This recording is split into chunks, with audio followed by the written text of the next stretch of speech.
వెనకాలే వస్తారా? తోడుగా ఉందాం, వస్తారా? రండి విందాం.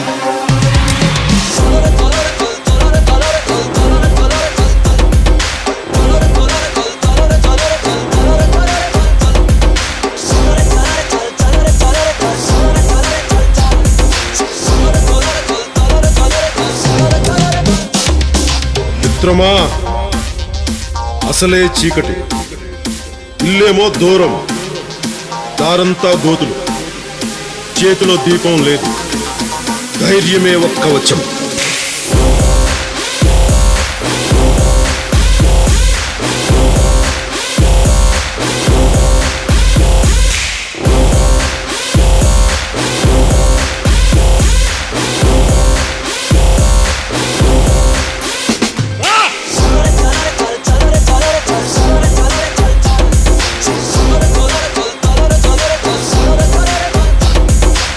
దేశపు సంపద ఖనిజాలు కాదు, నదులు కాదు, అరణ్యాలు కాదు, కలల ఖనిజాలతో చేసిన యువత, వారే మన దేశ భవిష్యత్తుకు నావికులు.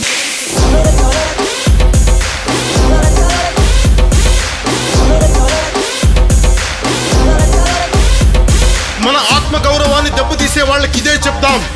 సముద్రం ఒకరి కాళ్ళ దగ్గర కూర్చొని మొరగదు, తుఫాను గొంతు చిత్తం మనడం మెరగదు, పర్వతం ఎవడికి వంగి సలాం చెయ్యదు.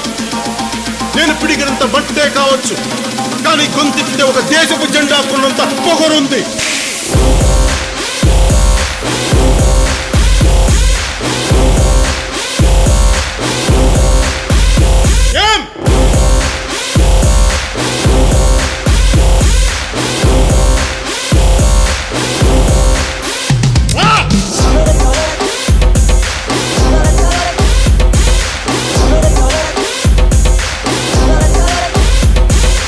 ప్రజల ఓట్లతో అందలం ఎక్కిన నాయకులకి మనం చెప్పదలుచుకున్నది ఒకటే: దేశం మాకు గాయాలిచ్చినా మీకు మేము పువ్వులు ఇస్తున్నాం. ఓ ఆశా చంద్రికల కుంభవృష్టి కురిసే మిత్రమా, యోచించి ఏమి తెస్తావో. మా అందరి కోసం ఓటు అనే బోటు మీద ఒక సముద్రమే దాటావు. మరొక మిత్రమా, మరొక.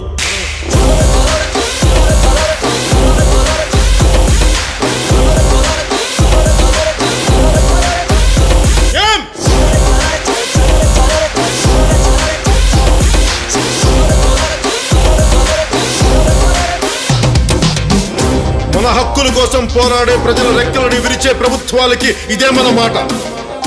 రాహు పట్టిన పట్టొక సెకండు అఖండమైన లోక బాంధవుడు అసలే లేకుండా పోతాడా? మూర్ఖుడు గడియారంలో ముళ్ళు కదలనీకుంటే ధరాగమన మంత్రితో తల క్రిందైపోతుందా? పాలకుల కూటమికి ఒక త్రుటికాలం జయం వస్తే విశ్వ సృష్టి పరిణామం విచ్ఛిన్నమవుతుందా? ధనుజు లోకమేకంగా దారి కట్టంగా నిల్చుంటే నరజాతి ప్రస్థానం పరిసమాప్తమవుతుందా?